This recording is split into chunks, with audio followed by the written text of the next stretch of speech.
Il est l'heure du journal sur la télévision togolaise. Madame, Monsieur, bonsoir. Voici les titres du journal. Le 14e objectif de développement durable, ODD, fait référence à la conservation et à l'exploitation durable des océans, des mers et des ressources marines. Et pour permettre aux acteurs de ce secteur que sont les pêcheurs de mieux comprendre et assimiler ce concept, une rencontre de sensibilisation est organisée à leur endroit par le Haut Conseil pour la mer. Fin ce mercredi de la semaine de l'intégration africaine. 3 jours qui ont permis aux différentes communautés étrangères vivant dans notre pays de faire découvrir leur patrimoine culturel et traduire ainsi dans la réalité cette intégration des étrangers au Togo. Et puis notre pays renforce son partenariat avec la Banque islamique de développement. Les représentants de plusieurs départements ministériels sont en formation pour acquérir les stratégies d'évaluation des projets et programmes financés par la BID au Togo. Voilà pour les titres, une fois encore, bonsoir. Et nous débutons ce journal avec ce communiqué du gouvernement. Le mardi 23 mai 2017, un litige foncier opposant Yanga et Moba dans le village Kagou, dans la province de Koulpelogo, au Burkina Faso, a dégénéré en un affrontement entre les deux communautés. Ce conflit a entraîné le déplacement de milliers de personnes, essentiellement de la communauté Moba, vers les villages frontaliers du Togo. On dénombre à ce jour près de 4000 déplacés installés pour la plupart provisoirement dans les écoles de Diakpaga, dans la préfecture de Tone, Babidjouaré, Samnaba et Babigou dans la préfecture de Saint-Cassé. Ces déplacés, essentiellement des femmes et enfants, sont arrivés précipitamment, sans effet, dans notre pays à la recherche de secours et se trouvent dans une situation de précarité. Les enfants sont déjà menacés d'anémie et des cas de diarrhée sont signalés. Le gouvernement togolais, saisi de cette situation, a pris des mesures urgentes pour leur venir en aide. C'est le lieu d'appeler la population locale, les villages d'accueil à la grande solidarité compte tenu de leur vulnérabilité. Ils comptent sur la bonne collaboration de tous et remercient les uns et les autres pour leur bonne compréhension. Députés et personnel administratif de l'Assemblée nationale étaient ce matin à l'école des ODD, Objectifs de développement durable, pour pouvoir contrôler l'action du gouvernement en matière d'intégration des ODD au plan national et sectoriel de développement. Il leur faut eux-mêmes maîtriser suffisamment le sujet. D'où cette journée d'information et d'appropriation des ODD. Le compte rendu avec Rufine Komaklo et Essoram Théouté. Les 17 objectifs de développement durable adoptés par la communauté internationale pour transformer le monde doivent être compris de tous les acteurs et surtout que leur mise en œuvre incombe au gouvernement qui doit les intégrer au plan national et sectoriel de développement. Il est de bon ton que les parlementaires s'informent et s'approprient ce concept. Il y a eu un programme de développement durable qui a été adopté à New York en 2015. Et ce programme de développement durable vise à éradiquer la pauvreté dans le monde. Le Togo a été choisi comme pays pilote pour piloter ces ODD.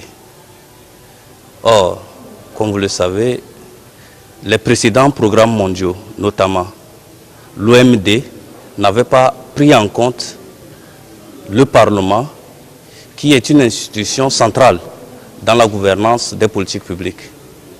Donc, il s'agit actuellement de voir dans quelle mesure les parlementaires doivent s'approprier les ODD pour, d'une manière, au niveau de la gouvernance, voir dans quelle mesure contrôler l'action du gouvernement.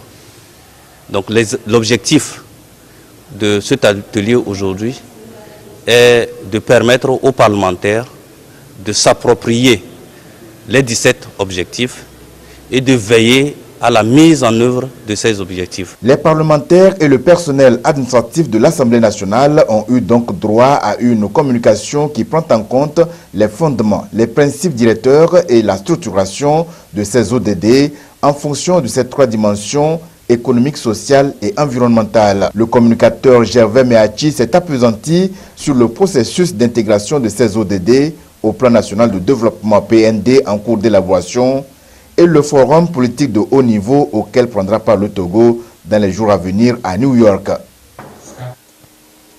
Et pendant que les élus du peuple s'approprient tous les 17 objectifs, les pêcheurs et femmes revendeuses de poissons, eux, découvrent celui qui les concerne, le 14e. L'objectif 14 fait référence à la conservation et à l'exploitation durable des océans, des mers et des ressources marines. C'est une idée du Haut Conseil pour la mer et du ministère de l'Environnement qui veulent ainsi leur inculquer les bonnes pratiques de pêche pour préserver l'écosystème marin pour les générations futures. Nous reviendrons tout à l'heure sur cette réunion de sensibilisation dans le courant de cette édition. Le temps de vous dire également que la deuxième édition de la semaine de l'intégration lancée lundi dernier à Lomé a connu son apothéose ce mercredi matin dans les locaux du ministère des Affaires étrangères. Les communautés étrangères présentes au Togo ont ensemble à travers des présentations et prestations valorisé la richesse culturelle de leur pays respectifs. Carmen Madji, à Capo. Les communautés étrangères vivant au Togo célèbrent ici la solidarité et l'unité africaine. 20 pays africains sont représentés à cette deuxième édition de la semaine de l'intégration africaine à travers produits cosmétiques, artistiques et différents mets. We came with kente products, bags, jewelry, drinks. Nous sommes venus avec des produits kente, des bijoux, des boissons, des chaussures, beaucoup de nourriture et des produits issus du cacao comme le chocolat. Et nous avons ici les principaux plats de notre pays. Nous avons la tchéké avec le poisson, foutou banane avec sauce djumblé avec du placali. Placé sous le thème Une Afrique unie, solidaire et intégrée, l'édition 2017 met particulièrement l'accent sur la jeunesse et les enjeux de l'intégration. Pour des jeunes Africains installés au Togo, tout porte à croire que le pays a réussi le pari du panafricanisme.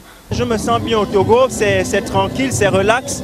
Comme vous le constatez, je suis en forme et les Togolais sont accueillants, il n'y a pas de soucis, il n'y a pas de problème, on se sent bien, on se sent chez nous au Togo. Diverses danses folkloriques ont été présentées. La Centrafrique, avec le Kundu, danse des pygmées.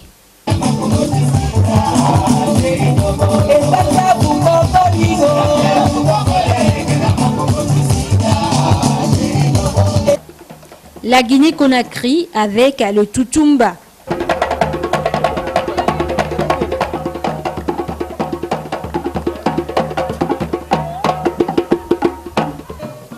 Et le Togo avec le Talcourt, réjouissance populaire en pays Moba.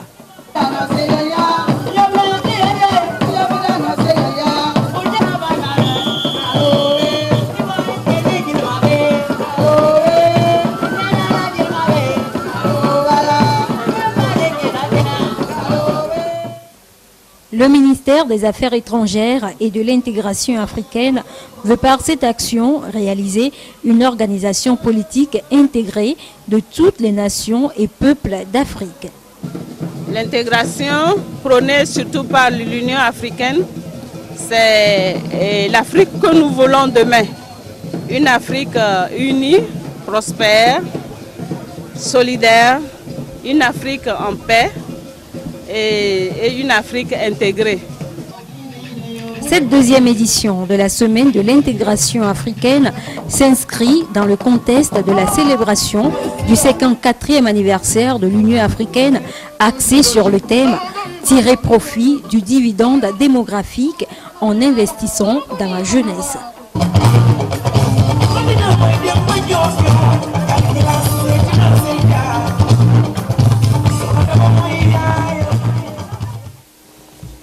L'Afrique l'Afrique est riche par sa diversité culturelle. Séance de travail hier entre le bureau du HCROUN et les responsables communaux de Lomé. Il s'agit là de planifier la tenue de la prochaine sensibilisation pour le compte de Lomé commune, et ceci dans le contexte du processus de réparation en cours. Ramdan Bassida. C'est une étape incontournable pour le HCROUN qui a voulu rencontrer les différents responsables des zones cibles à la veille des séances de sensibilisation qu'il organise. Organiser et surtout échanger pour réussir le pari de la mobilisation. C'est le même exercice qui est réédité ici avec les responsables communaux des 5 arrondissements que compte Lomé. Ils sont appelés à relayer le message du HCROUN auprès de leur population. C'est une démarche qui rassemble toute la population de la commune et c'est un message que nous allons passer à toute la population de la commune de Lomé. C'est une démarche que nous apprécions à sa juste valeur. Le HCROUN nous a approchés pour que nous puissions mobiliser beaucoup de personnes pour cette rencontre-là. De ces échanges, il ressort que le 30 et 31 mai prochain, le centre communautaire de Baie abritera cette grande séance de sensibilisation à laquelle est conviée toute la population de Lomé commune. Je vous donne lecture à présent de ce communiqué qui est une décision portant suspension du journal La Nouvelle. Le président de la Haute Autorité de l'Audiovisuel et de la Communication, RAC, vu la Constitution du 14 octobre 1992, vu la loi organique du 15 décembre 2004 relative à la RAC, vu le récépissé de déclaration de parution du 28 octobre 2010 délivré par la RAC au journal La Nouvelle, considérant que dans sa parution numéro 0021 du 15 mai 2017, le journal La Nouvelle a titré à sa une « Les bourreaux des violences politiques de 1958 à 2005 au Togo », avec en illustration les photos des personnalités togolaises. Considérant qu'aux pages 8 et 9, l'article a notamment écrit que, je cite, « Nous n'avons donc pas le droit de pardonner ». Fin de citation. Considérant que La Nouvelle a consacré sa dernière page à des images horribles et choquantes de supposées victimes de violences politiques au Togo, en violation du code de déontologie qui dispose que le journaliste s'interdit des titres sensationnels sans commune mesure dans le contenu des publications. Le journaliste doit s'interdire des titres et des images choquantes. La HAC a interpellé lors de sa séance plénière du mercredi 24 mai 2017 M. Bonero Lawson Betoum, le directeur de publication du journal La Nouvelle, pour relever les manquements professionnels graves de la parution et s'étonner de la publication de ces écrits et images révoltantes au moment où la communauté nationale s'est engagée dans un processus devant conduire à la réconciliation nationale. Considérant qu'au cours de l'audition, M. Lawson Betoum n'a pu convaincre de la pertinence de ses écrits, tout en reconnaissant le caractère déséquilibré de ses articles, considérant que la plénière a relevé le caractère diffamatoire de ces publications en violation de l'article 3 de la loi organique qui dispose que la liberté de presse s'exerce dans le respect, entre autres, je cite, de la dignité et de la personne humaine, de la sauvegarde de la paix, de l'ordre public et de l'unité nationale, des impératifs de la défense nationale, de la déontologie en matière d'information et de communication. Fin de citation. Considérant que le journal La Nouvelle, suspendu depuis 2013, avait repris ses parutions suite à la décision de la HAC en date du 27 juillet 2016, après l'engagement de son directeur de publication de respecter désormais les règles de déontologie et d'éthique. Considérant que le journal La Nouvelle avait déjà fait l'objet de plusieurs interpellations de la HAC, notamment celle du 27 septembre 2016 et du 18 avril 2017 pour violation répétée des règles professionnelles, qu'il y a lieu de signaler qu'en application des dispositions de l'article 63 de la loi organique relative à la RAC, en cas d'inobservation des recommandations, décisions et mises en garde par les titulaires des récépissés de parution des publications nationales. La haute autorité peut prononcer la suspension de parution pour 1 mois de la publication. En conséquence, la haute autorité, après en avoir délibéré en sa séance plénière de ce mercredi 24 mai 2017, décide. Article 1er. La suspension pour 1 mois de la publication du journal La Nouvelle sous toutes ses formes.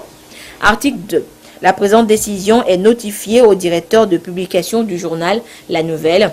Article 3. La présente décision, qui prend effet à compter de la date de la signature, est rendue publique et publiée au journal officiel de la République togolaise. Fait à Lomé le 24 mai 2017, le président de l'ARAC. La suite de cette édition, dans la mise en œuvre de la 2e phase du programme d'amélioration de la santé des populations, 4 organisations spécialisées dans la planification familiale, sexuelle et reproductive ont bénéficié d'un appui de l'ambassade des États-Unis au Togo. Avec ces fonds, ces organisations vont contribuer au bien-être des populations à travers des sensibilisations sur la lutte contre certaines pathologies, la promotion de la planification familiale pour limiter les grossesses précoces et réduire le taux des infections aux IST, VIH-Sida. Des précisions avec Silver Abdou. L'ambassade des États-Unis d'Amérique et le Togo conjuguent leurs efforts pour améliorer sensiblement les soins de santé des populations. Un financement est donc octroyé pour soutenir et appuyer 4 projets mis en œuvre par des associations et organisations en charge de la planification familiale, de la santé sexuelle et de la reproduction.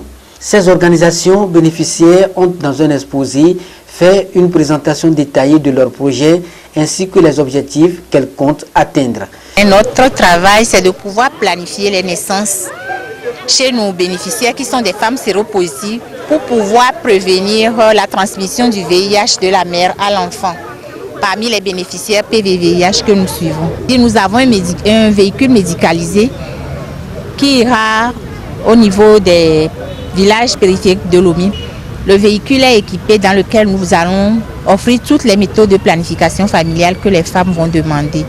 Pour ce fonds, nous intervenons sur le terrain pour mobiliser la communauté, accepter d'abord l'information sur les services de planification familiale et ensuite contribuer à améliorer les qualités des services. Ce financement constitue un renouvellement de fonds à ces associations et organisations en charge de la santé familiale et répond aux besoins de la reproduction des jeunes en vue de réduire les grossesses précoces et contribuer ainsi à la lutte contre les IST, VIH-Sida dans les communautés.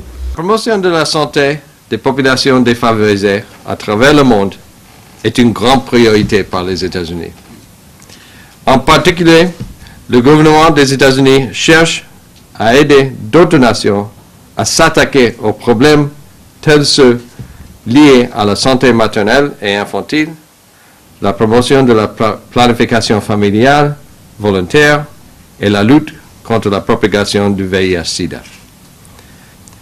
Le Fonds de l'ambassadeur pour l'Afrique de l'Ouest est l'un des moyens par lesquels les États-Unis jouent un rôle actif dans la résolution des grands problèmes de santé auxquels nous sommes confrontés aujourd'hui.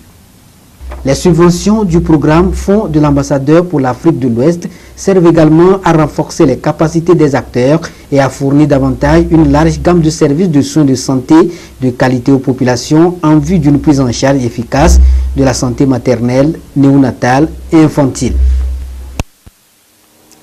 Cette question à présent, comment évaluer les projets et programmes financés par la Banque islamique de développement BID au Togo? C'est justement à cette école que vont depuis ce matin les cadres supérieurs de différents départements ministériels. Cette formation leur permettra de s'assurer de la bonne gestion des projets au profit des populations cibles. Lucassi, Esther Laclé pour le compte-rendu. À cette école, des cadres issus de plusieurs domaines, notamment l'économie, les finances, la gestion d'entreprise et la société civile. Ils auront à se familiariser avec les techniques de base du suivi et évaluation des projets financiers sur fonds arabes, particulièrement par la BID, Banque islamique de développement. Les financements des fonds arabes, donc de la Banque islamique de développement, mis à la disposition du Togo ne sont pas suffisamment consommés, qu'il y avait un retard dans les décaissements. Et sur cette base, le chef de l'État a demandé à ce que la BID puisse mettre à la disposition de l'État, des cadres togolais, des moyens de renforcement de leurs capacités. Donc c'est dans ce sens-là que cette formation a été initiée. Le Togo entretient donc une excellente relation de coopération avec la BID, coopération qui a permis en 2016 la signature de 3 conventions de financement pour un montant de 194 millions de dollars. Ces chiffres font passer de 124 à près de 400 millions de dollars le portefeuille de l'institution financière au Togo. Des appuis qui ont permis de financer plusieurs autres projets dans les secteurs de l'eau, assainissement, agriculture, énergie, éducation et infrastructure. Le 32e colloque international de consultation régionale Banque mondiale France CREDAF a pris fin ce jour à Lomé. Plusieurs pays d'Afrique, d'Europe, d'Amérique et les représentants de la Banque mondiale se sont réunis autour du thème de la mobilisation des recettes fiscales. Les actions pour une administration fiscale efficace ont été évoquées durant cette rencontre. Dédé Koussao, Esther Laclé. Les obstacles que les pays rencontrent en matière de mobilisation des recettes ont essentiellement marqué le 32e colloque international du CREDAF, centre de renforcement et d'études des dirigeants des administrations fiscales. C'est la 5e fois que le Togo assure la présidence tournante de cette réunion. 30 pays répartis sur 4 continents ont eu à mener des réflexions sur l'amélioration de la gouvernance des finances publiques. Nous avons insisté en termes de convergence de point de vue sur la nécessité de mettre en place des réformes structurelles qui puissent donner une qualité de service à l'usager par rapport à l'impôt. Aujourd'hui, l'impôt, vous savez, l'impôt est d'abord, ça relève des prérogatives de puissance publique. Mais de plus en plus, nous sommes en train, l'impôt est une contrainte, dit-on souvent, mais de plus en plus, les administrations fiscales ont compris qu'il vaut mieux convaincre que de contraindre. Je crois que nous avons insisté également sur tout ce que nous devons faire pour convaincre les citoyens sur la nécessité de payer les impôts et d'accroître donc le civisme fiscal à tous les niveaux. Malgré la mise en place de l'OTR en 2014, le Togo, tout comme d'autres pays, fait toujours face à la réticence de certains contribuables en matière de paiement d'impôts. L'apport du secteur informel au PIB national n'est plus à démontrer et la réunion de Lomé vient aussi renforcer les performances de cette institution. L'objectif premier de l'OTR, c'est d'être une administration au service de l'usager, c'est de faire en sorte que les outils modernes de gestion puissent être implémentés pour que nous puissions travailler pour le meilleur du Togo. Nous voulons que nos administrations soient performantes, mutuelles leur expérience, travaillent dans le sens du développement du pays et puis pour notre bonheur intégral. Port-au-Prince en Haïti va accueillir l'année prochaine cette session appelée à améliorer la performance des administrations fiscales des pays membres du CREDAF avec l'appui de la Banque mondiale. L'Institut régional d'enseignement supérieur et de recherche en développement culturel IRES-RDEC a élaboré un projet avec l'appui de l'UNESCO pour la mise en œuvre de politiques culturelles locales. Il s'agit de mettre à contribution les acteurs locaux en charge de programmes de développement communautaire afin d'axer leur politique locale sur le développement culturel. Les précisions avec Tabitha Akapo et Antoinette Homao. On va voir. Dans la plupart des programmes de développement communautaire, les politiques culturelles locales ne sont pas intégrées. Ceci en dépit des potentiels importants dont recèle la culture. C'est pour remédier à cette insuffisance et donner un nouveau souffle au développement communautaire que l'Institut régional d'enseignement supérieur et de recherche en développement culturel IRES-RDEC a initié ce projet qui permet de réunir les acteurs locaux autour des questions liées à l'appropriation et à la mise en œuvre des politiques culturelles locales. Imaginez-vous un artiste local, lorsque dans sa région, il n'y a aucune activité structurante durant toute l'année qui est prévue, sauf les quelques soirées dansantes pendant les fêtes traditionnelles. Ça ne suffit pas. pour faire la promotion de la culture.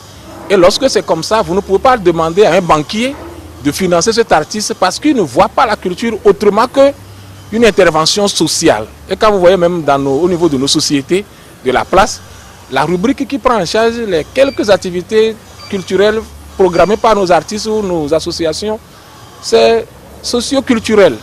Et donc on regarde la promotion culturelle comme une activité d'intérêt social. Non, c'est au-delà de ça, c'est une activité d'intérêt économique. Et donc c'est ce travail de sensibilisation, de formation que nous voulons mener. Il s'agit, à travers ce projet, de créer des conditions pour promouvoir le développement culturel. La vulgarisation se fera dans les chefs-lieux des régions. Le projet a reçu l'appui du Fonds international pour la diversité culturelle de l'UNESCO. L'actualité à l'international est marquée par ce deuil qui frappe le cinéma mondial.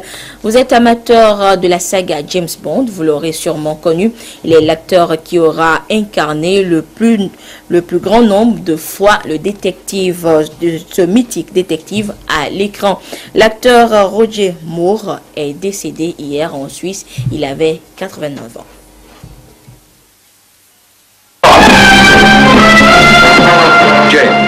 James Bond et Roger Moore. Moore, c'est James Bond. Séduction, élégance, humour british. Rarement un personnage aura autant ressemblé à son interprète, au point d'éclipser une carrière remplie et variée. James. Fils d'un policier et d'une femme au foyer, Roger Moore naît à Londres en 1927. En parallèle d'une carrière de mannequin, il fait de la figuration au cinéma dès l'âge de 17 ans. Je jouais un figurant au milieu de la foule dans le film César et Cléopâtre. Et le réalisateur m'a dit, est-ce que tu veux être acteur ? Après des débuts mitigés au cinéma, ici il joue l'amant de Diane de Poitiers. La télé le rend célèbre. Ivano est en 58 et en 62, le Saint. Votre nom, monsieur ? Templar, Simon Templar. Un générique culte, un duo d'acteurs inoubliables. En 1971, dans la série Amicalement Vôtre, Roger Moore et Lord Brett Sinclair aux côtés de Tony Curtis. Oh, regardez, il a mon chat. Permettez-moi de vous aider, votre Altesse. Daniel, tu redonnes la vigueur à la signification du mot balou. Roger Moore est un type extraordinaire. On a eu beaucoup de bon temps ensemble. Il m'a rendu très confortable dans cette Angleterre qui est très étouffante. De la décontraction à l'écran et en coulisses, de l'humour, c'est ce que Roger Moore va apporter à James Bond lorsqu'il reprend le rôle en 1973. Je crois qu'ils ont cherché partout et j'étais le seul disponible. L'acteur va incarner l'agent 007 dans 7 films jusqu'en 1985, le héros lui assurant une gloire mondiale. La reine d'Angleterre l'anoblit en 2003, Hollywood lui offre son étoile en 2007, la France le fait commandeur des arts et lettres en 2008. C'est un acteur populaire qui vient de disparaître. Pour le grand public, il restera le symbole de l'élégance au cinéma.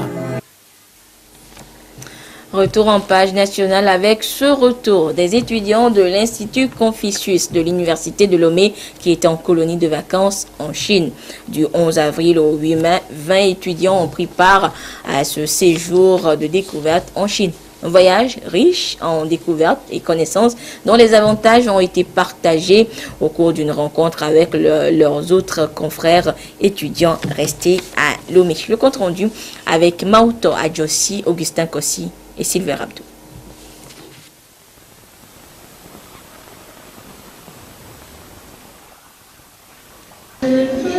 Ils fredonnent quelques chansons en chinois avec joie au terme de leur colonie de vacances en Chine. Les 20 meilleurs étudiants 2017 de l'Institut Confucius de l'Université de Lomé sont de retour après 20 jours de découverte et d'apprentissage en terre chinoise. Et au bout de cette odyssée, ils font revivre aux siens les temps forts de cette aventure. Ça a été une expérience vraiment émotionnelle. C'était vraiment trop bon. C'était vraiment un pays vraiment développé. Tout a été très bien, on a suivi les cours et on nous dispensait des cours de langue chinoise, tout était en caractère, tout était en chinois, il n'y a pas d'anglais et on était vraiment forts parce qu'ils n'ont pas eu besoin d'interprètes pour pouvoir nous dispenser les cours. On est parti là-bas, on a vraiment découvert ce qu'est la langue chinoise. Comment il faut l'apprendre? Il y a beaucoup de méthodes d'apprendre la langue chinoise. Et en dehors de la langue chinoise, comment faire les affaires avec la Chine, avec les Chinois.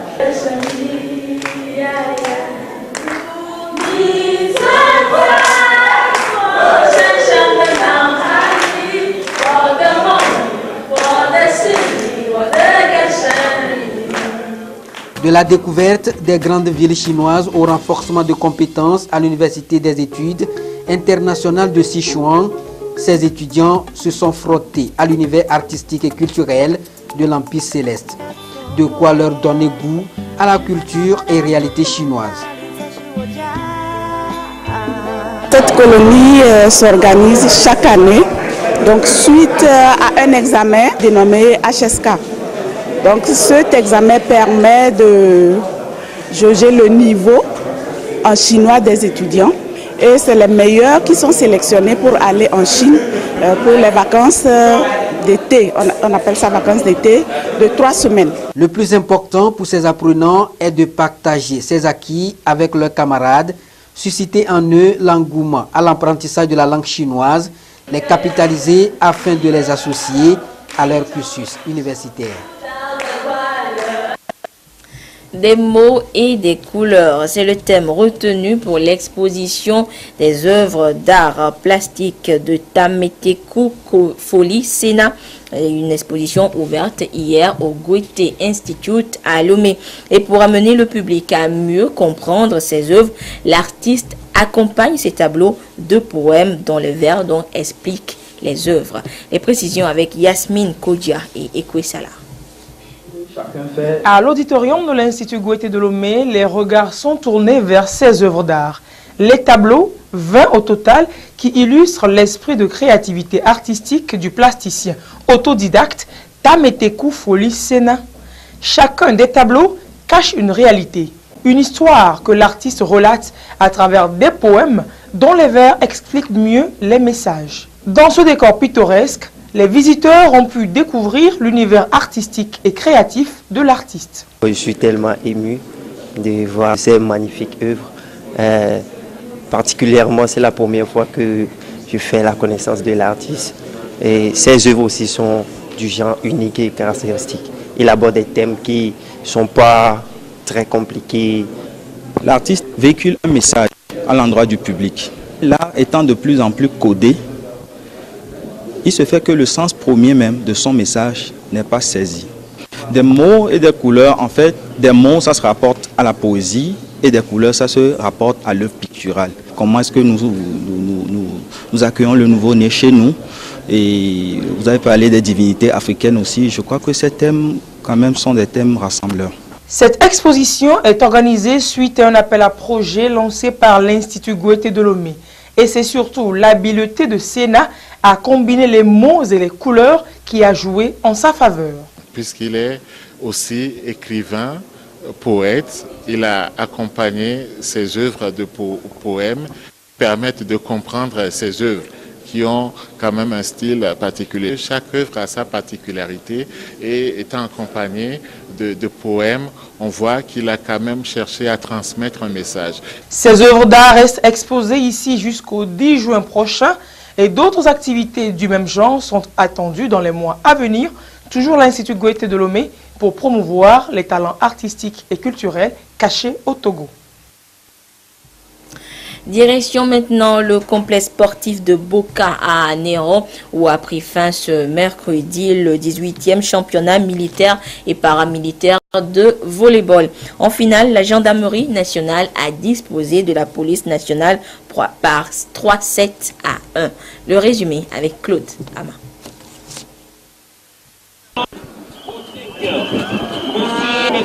Gendarmerie nationale en blanc et police nationale en rouge, un remake de la finale de la 17e édition de 2015 remportée par la police nationale par 7-0.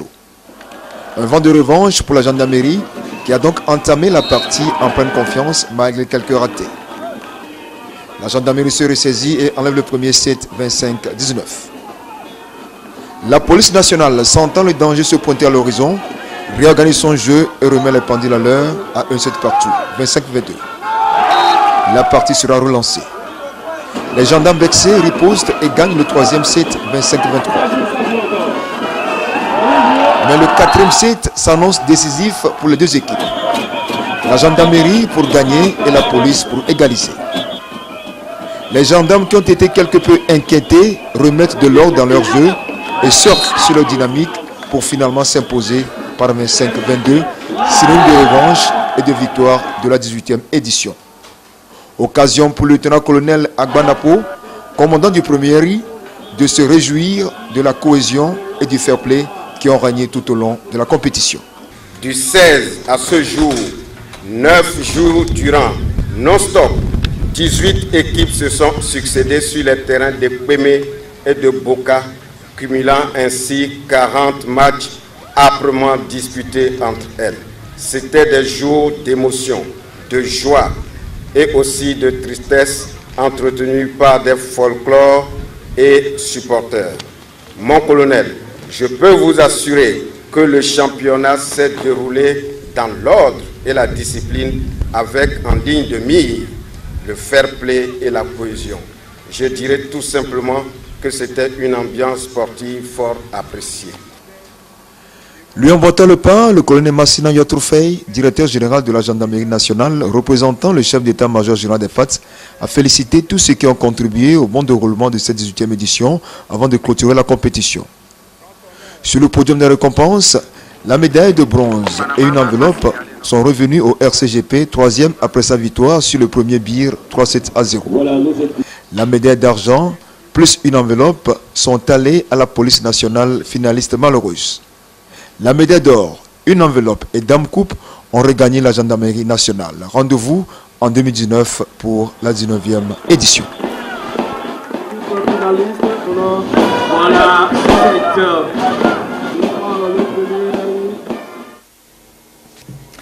Et voilà, ainsi se referme cette édition. Merci à vous qui nous avez suivis un peu partout au Togo et à travers le monde. À 22h30, vous serez en compagnie de Edem Sousoupo pour la dernière édition du journal. Mais d'ici là, restez fidèles au programme de la mère des télévisions. Au revoir.